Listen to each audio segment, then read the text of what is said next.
a lot of pop stars have to go around with bodyguards, and I mean, they do need them, you know, because they're faces. But I always think that a lot of that is their own fault, you know, because if you go for all this publicity, if you go for all this press, you know, that's what you've got to expect.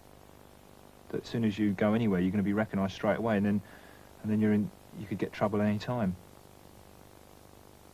We've all changed very much, but then, you know, who's to say that we wouldn't have gone in that way anyway, changed in that sort of way? Your whole character might have changed in that way anyway. I mean, we've all, you know, we're all sort of, you know, 8, 9 years older now than from when we began first playing together or rehearsing together.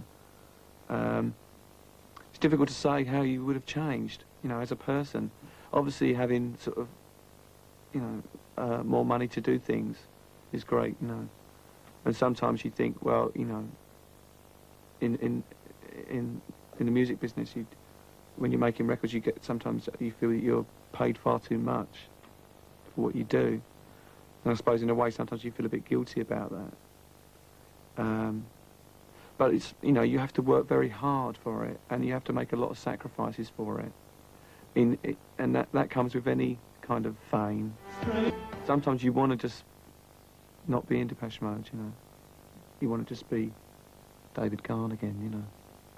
But then, if you suddenly lost it all, I think you'd be really lost as well, without it.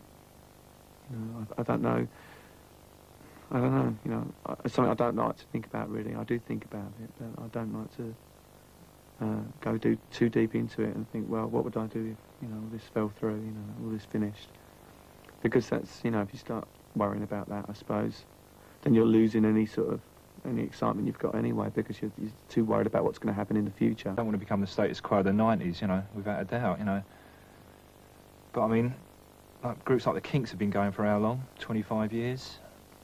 I mean, and I think the records they made in the 60s were a lot better than the records they make now. But I mean, I hope we can tell, you know, when it comes to 1995 and we're still going, I just hope we can tell that we are, if we're not making good records.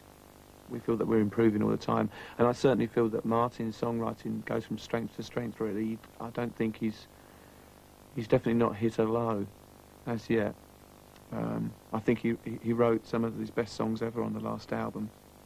I feel, definitely anyway. I mean, I suppose you're always going to say that your last album you feel was your best album, but I'm just going to have to go along with that as well.